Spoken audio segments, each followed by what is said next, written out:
Shalom, Bapak-bapak, ibu-ibu, dan saudara-saudara yang kekasih di dalam nama Tuhan kita Yesus Kristus.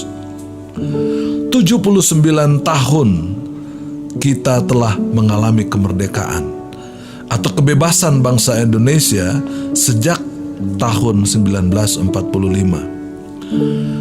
Hari ini kebebasan kekristenan pun seharusnya telah mengalami peningkatan dalam alam kemerdekaan atau kebebasan bagi umat Kristen untuk menjalankan ibadah kekristenannya dengan penuh tanggung jawab, dengan ekspresi yang penuh dengan berkat di alam kemerdekaan Republik Indonesia.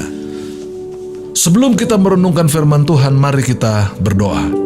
Bapa Surgawi, kami mengucapkan syukur dan berterima kasih bahwasanya tepatnya besok 79 tahun bangsa kami sudah merdeka. Pimpinan dan penyertaan Tuhan bagi bangsa Indonesia yang telah merdeka dari penjajahan, dan kini umat Kristen bebas memeluk keyakinannya. Namun kami terus berdoa serta merasa prihatin untuk intoleransi yang masih menjadi problem dan membatasi kebebasan umat Kristen dalam menjalankan peribadatannya. Terpujilah nama Kristus atas semua berkat yang telah bangsa Indonesia alami.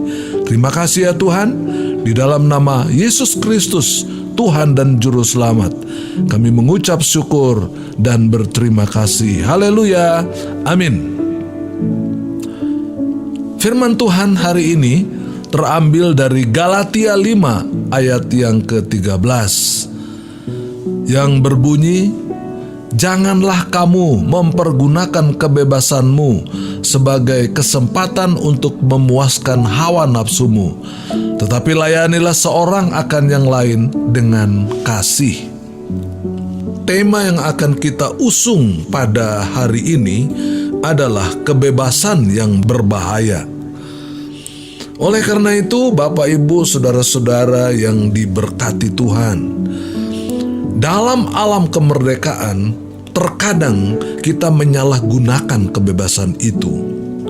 Oleh sebab itu, pimpinan Roh Kudus dan renungan firman Tuhan seharusnya terus-menerus mengendalikan kehidupan kekristenan kita.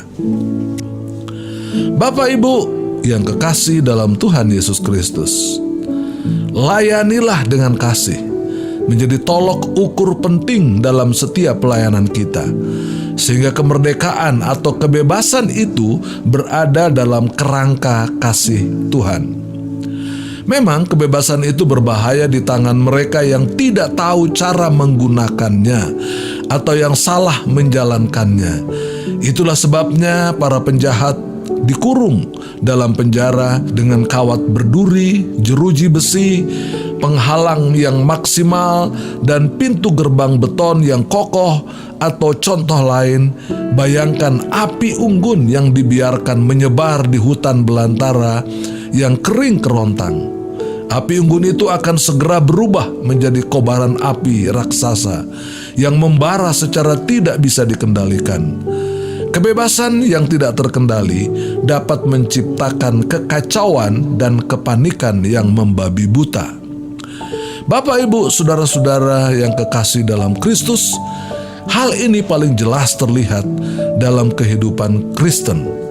Orang yang percaya terbebas dari kutukan hukum, hukumannya dan kuasanya yang dapat menimbulkan rasa bersalah. Ketakutan, kecemasan, dan rasa bersalah diganti oleh kedamaian, pengampunan, dan kebebasan Kristen yang bertanggung jawab. Siapa yang bisa lebih bebas daripada orang yang bebas? Di lubuk hatinya tertanam kasih Allah. Namun, disinilah kita sering gagal.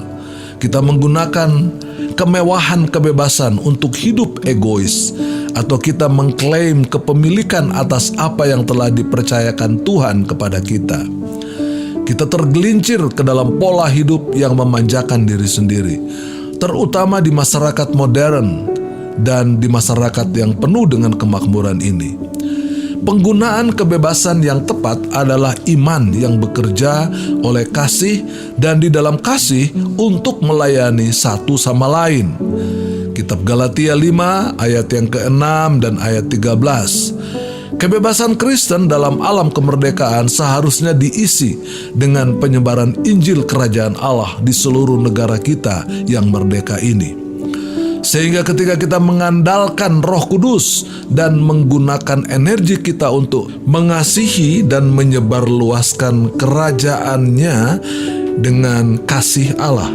Kasih menjadi dasar utama kita di dalam melakukan semua hal yang berkaitan dengan pekabaran Injil. Memberitakan Injil akan menarik orang-orang berdosa datang kepada kasih Kristus, Tuhan kita, dan membantu orang-orang yang belum percaya untuk datang pada Kristus Yesus. Maka pekerjaan daging yang merusak akan dikendalikan oleh Roh Tuhan yang membangun. Jadi marilah kita selalu menggunakan kebebasan kita untuk membangun, menerapkan kasih-Nya, bukan untuk merusak atau meruntuhkan seperti api yang berkobar dan membinasakan segalanya. Kebebasan tanpa batas itu sangat berbahaya. Namun jika kita dapat mengendalikannya, maka kebebasan itu akan menjadi berkat bagi banyak orang.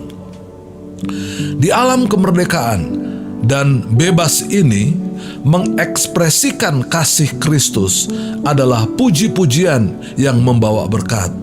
Kita patut mensyukuri karunia-karunia yang telah diberikan oleh Allah kepada kita. Dan anugerah Allah ini, karena itu mari kita menjadi duta-duta Kristus untuk menceritakan kasih Allah kepada seluruh masyarakat yang merindukan keselamatan yang mulia itu, supaya nama Kristus dipuji dan dipermuliakan oleh setiap umat manusia yang percaya kepadanya.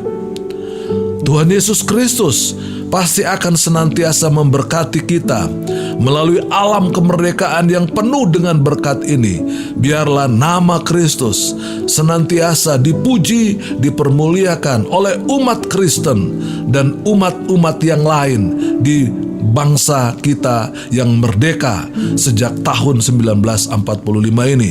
Tuhan Yesus pasti memberkati kita semuanya.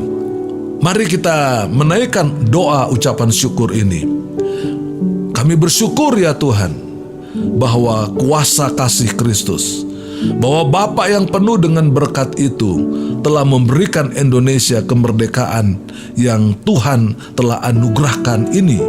Kami menerapkan kasih-Mu ya Tuhan dengan kebebasan yang bertanggung jawab, agar nama Kristus dipuji dan dipermuliakan oleh umat Kristen di negara kami, Indonesia. Kami tidak ingin kebebasan yang Engkau berikan atas bangsa kami disalahgunakan oleh umat-Mu. Tuntun dan bawalah kami umat-Mu ke jalan yang sesuai dengan kehendak-Mu. Kami percaya Tuhan, Engkau senantiasa ada di dalam seluruh kehidupan kami. Pakai kami umat Kristen di Indonesia menjadi berkat di alam kemerdekaan ini. Terpujilah nama-Mu ya Bapa di dalam kasih karunia, dan kami bersyukur atas semua anugerah yang Engkau berikan kepada kami. Kami bersyukur dan berterima kasih. Haleluya. Amin.